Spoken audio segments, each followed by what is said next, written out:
Breaking news చూస్తున్నాం. Phone tapping కేసులో విచారణ కొనసాగుతుంది. రాధాకిషన్ రావు కస్టడీలో ఇచ్చిన స్టేట్మెంట్ ను సీల్డ్ కవర్లో పోలీసులు కోర్టుకు అందించారు. రాధాకిషన్ రావు ఇచ్చిన సమాచారంతో రాజకీయ నాయకులకు నోటీసులు ఇచ్చే అవకాశం ఉంది. ఫోన్ ట్యాపింగ్ కేసులో రేపు మరికొంతమందిని బంజారాహిల్స్ పిఎస్ కు పిలిపించి విచారించనున్నారు. ఫోన్ ట్యాపింగ్ కేసులో అరెస్టైన 4 నిందితుల నుంచి కీలక సమాచారం రాబట్టిన దర్యాప్తు బృందం రాధాకిషన్ రావు స్టేట్మెంట్ లో 4 ఓ పార్టీ కీలక నేతల పేర్లు ఉన్నట్లు తెలుస్తోంది.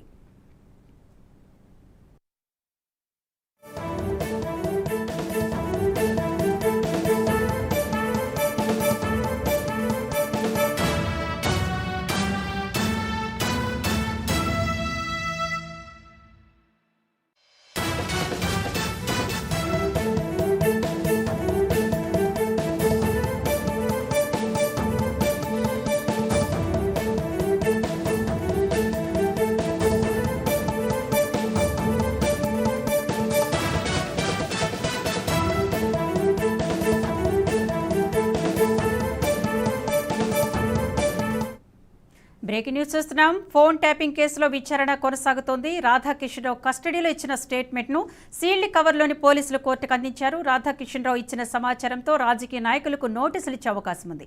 ఫోన్ ట్యాపింగ్ కేసులో రేపు మరికొంతమందిని బంజారాహిల్స్ పిఎస్ కు పిలిపించి విచారించనున్నారు. ఫోన్ ట్యాపింగ్ కేసులో అరెస్టైన 4 నిందితుల నుంచి కీలక సమాచారం రాబట్టిన దర్యాప్తు బృందం రాధాకిషన్ రావు స్టేట్మెంట్ లో 4 ఓ పార్టీ కీలక నేతల పేర్లు ఉన్నట్లు తెలుస్తోంది. ఇక ఇదే అంశానికి సంబంధించి మరింత సమాచారాన్ని మా ఎగ్జిక్యూటివ్ శివప్రసాద్ అందిస్తారు. సార్ చెప్పండి, ఫోన్ ట్యాపింగ్ కేసులో విచారణ కొనసాగుతుంది. ఈ కేసు రోజుకు మలుపు తిరుగుతుంది. ఎలాంటి కీలక పరిణామాలు చోటు చేసుకోబోతున్నాయి? అంటే ఇప్పటి వరకు ఉన్నటువంటి సమాచారం అంతా కూడా ఇప్పటికే బయటకు వచ్చిందండి. మనకంటే ప్రత్యేకంగా కోర్టుకి సబ్మిట్ చేసినటువంటి కీలకమైనటువంటి అంశాల్లో పెద్ద ప్రత్యేకతలు ఏమీ లేవు. విషయాలన్నీ కూడా ఆల్రెడీ ఇప్పటికే బయటకు వచ్చినాయి. అంటే దీనికి సంబంధించి ప్రధానమైనటువంటి వ్యక్తి ప్రభాకర్ రావు. ఆయన ఇంతవరకు ఇండియా తిరిగి రాలేదు. ఆయన రికార్డ్ నోటీస్ కూడా జారీ చేశారు, కానీ ఇంకా ఆయన ఇంతవరకు ఇండియాకి రాలేదు. ఆయన వచ్చిన తర్వాత కానీ దీనికి సంబంధించి ఇంకా డీప్ గా మనకి వివరాలు తెలిసే అవకాశం లేదు. కానీ ఇప్పటి వరకు జరిగినటువంటి దర్యాప్తు ఏదైతే ఉందో ఈ దర్యాప్తుకు సంబంధించినంత వరకు రాధాకృష్ణరావు ఇచ్చినటువంటి అత్యంత కీలకమైనటువంటి సమాచారం. దీంట్లో కొంతమంది రాజకీయ నాయకులు కూడా దీంట్లో ఇన్వాల్వ్ అయి ఉన్నారు. వాళ్ళు ఏ స్థాయిలో ఉన్నారు అనే దాని మీద అనేక రకాల ఊహాగానాలు చెలరేగుతున్నాయి. మంత్రులు ఉన్నారని, ఇంకెవరో ఉన్నారని, ఇట్లా ఏదో రకరకాల అంశాలు, దాంట్లో ఎంపీలు ఉన్నారని ఏదేదో వస్తున్నాయి. అవి నిజంగా ఎంతవరకు వాస్తవమో మనకు తెలియదు. కానీ ఇవాళ కోర్టుకు సబ్మిట్ చేసినటువంటి సీల్డ్ కవర్ లో మాత్రం ఆయనకు సంబంధించినటువంటి స్టేట్మెంట్, విచారణలో ఆయన ఏవైతే విషయాలు చెప్పారో ఆ విషయాలన్నింటినీ కూడా పొందుపరిచినటువంటి సీల్డ్ కవర్ కోర్టుకి సమర్పించింది ఇవాళ ఎస్ఐబి.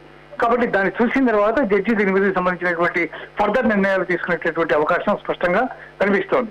అయితే రాజకీయ నాయకులకి నోటీసులు ఇస్తారా అంటే ఇలా కేవలం రాధాకృష్ణరావు యొక్క స్టేట్మెంట్ మీద ఆధారపడి నోటీస్ ఇష్యూ చేయడానికి వీలుంటుందా లేదా అనేది జడ్జి దగ్గర నుంచి దానికి సంబంధించినటువంటి అనుమతి రావాల్సి ఉంటుంది. ఎందుకంటే రాధాకృష్ణరావు ఒక్కడే రకమైన స్టేట్మెంట్ ఇచ్చినంత మాత్రాన్ని సరిపోదు. మీరు కొలాబరేటివ్ గా ఇంకో మిగిలినటువంటి ఎవిడెన్సెస్ కూడా ఉండాలి. ఆ ఎవిడెన్సెస్ ఏంటంటే ప్రభాకర్ రావు అనే వ్యక్తి ఎస్ఐబి చీఫ్ గా ఉన్నారు కాబట్టి ఆయన దీంట్లో చాలా కీలకమైనటువంటి వ్యక్తి. ఆయనకి తిరిగి రాలేదు. ఆయన ఇంతవరకు కూడా కస్టడీకి తీసుకుని ఆయన ప్రశ్నించలేదు.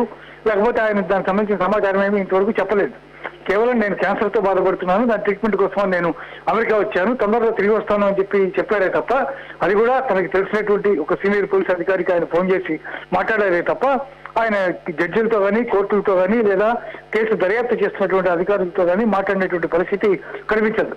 కాబట్టి ఇట్లాంటి నేపథ్యంలో ఖచ్చితంగా ఆయన వెనక్కి తిరిగి రావాల్సి ఉంటుంది. ఆయన వచ్చిన తర్వాత ఆయన ఏ మేరకు తన ఆదేశాల మేరకే రాధాకృష్ణ ఇవన్నీ చేశారా, లేకపోతే రాధాకృష్ణ డైరెక్ట్ గా రాజకీయ నాయకులతో సంబంధం పెట్టుకుని వాళ్ళు డైరెక్ట్ గా రాధాకృష్ణ ఆదేశాలు ఇచ్చారా, ఈ విషయాలన్నీ కూడా దీని మీద స్పష్టంగా మనకు తెలియాల్సినటువంటి అవసరం ఉంది. రాధాకృష్ణరావు తనంతా తానే కనుక వేరే రాజకీయ నాయకుల యొక్క ఆదేశాలతో చేసి ఉంటే ఈ కేసు మరో రకమైనటువంటి మలుపు తిరిగే అవకాశం ఉంది. కానీ ప్రభాకర్ రావు కూడా దీంట్లో కీలక సూత్రధారి అనే విషయం తెలుస్తోంది కాబట్టి ప్రభాకర్ రావు చెప్పిన మేరకు ఏం చేశారు అనేటటువంటిది కనుక ఎస్టాబ్లిష్ అయితే అప్పుడు ప్రభాకర్ రావు దీంట్లో కీలకమైనటువంటి వ్యక్తి అవుతారు. ప్రభాకర్ రావు మంత్రుల ఆదేశాల మేరకు చేశారా లేకపోతే ఇంకొక రాజకీయ నాయకుల ఆదేశాల మేరకు చేశారా అనేది చూడవలసి ఉంది. అవన్నీ తేలితే తప్ప దీని గురించి ఏ నిర్ణయం తీసుకునేటువంటి అవకాశం లేదు. అందువల్ల రాధాకృష్ణ ఇచ్చినటువంటి కన్ఫెషన్ స్టేట్మెంట్ ఏదైతే ఆయన ఇచ్చారో దాన్ని మాత్రమే సీల్డ్ కవర్ లో జడ్జికి అందజేశారు.